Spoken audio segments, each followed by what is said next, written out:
झाली होती त्यांची, हल्ला झाला होता म्हणे त्यांच्यावर।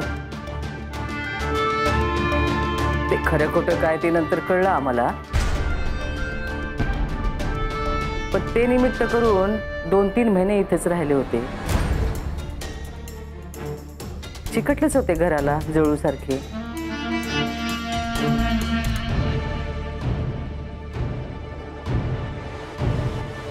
त्यांच्या वतीनं मी माफी मागतो, मोठ्या मनानं माफ करा। काय दिवस आले, सासऱ्यांच्या वतीने जावई बापू माफी मागतायत, पण हेमंतराव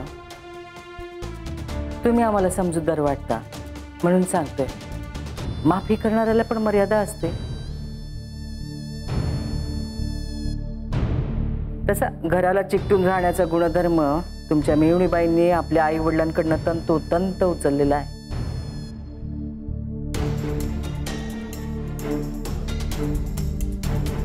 या घराला चिकटल्या तेव्हापासून एकमेकांना घट्ट धरून असणारी इथली माणसं एकमेकांपासून तुटायला लागली।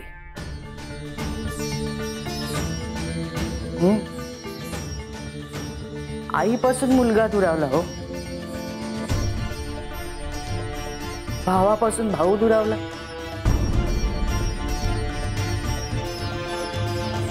तर यापुढे काय काय बघावं लागणार आहे देवालाच ठाऊक।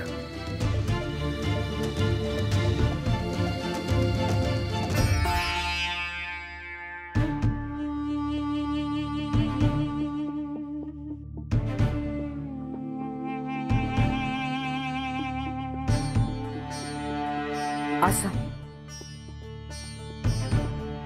या घरच्या गोष्टी आहेत, या त्याच प्रेशर तुम्हाला कशाला। तुम्ही जा, सांभाळून जा, आणि पोचल्यावर यांना मेसेज करालच तुम्ही। बाळाला आशीर्वाद सांगा आमचा। आई साहेब, तुमची परवानगी असेल तर थोडं बोलू का? बोला की। मला माणसांच्या चांगुलपणावर विश्वास आहे, आणि तुमची धाकली सून आणि आमची मेहुणी हिच्याकडे बघितलं की खंडी खंडीने तो वाढतोय बघा। लईच कौतुक आहे तुम्हाला यांचं। नाही, आई साहेबांनी सुद्धा असेल।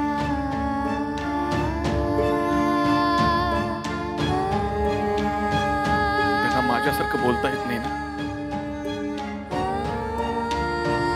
काही कारण आहेत आणि ती खरी बी असू शकते। ती कारण योग्यच आहेत हेमंतराव, योग्यच आहेत।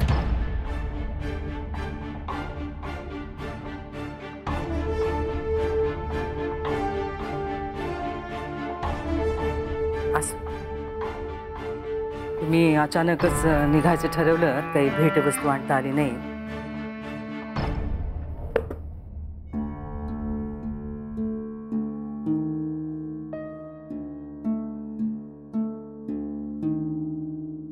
काय नाव म्हणालात बाळाचं? चिमणी।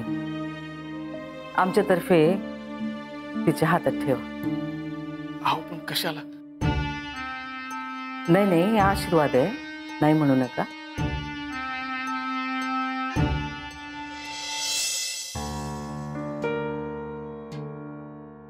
असं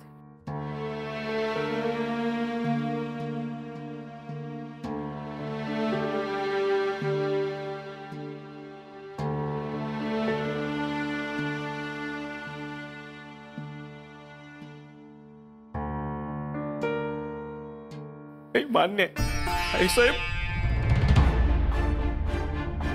पण जाता जाता एवढंच सांगून जातो, आमची संजू घर तोडणारी नाही, घर जोडणारी आहे, घर जपणारी आहे।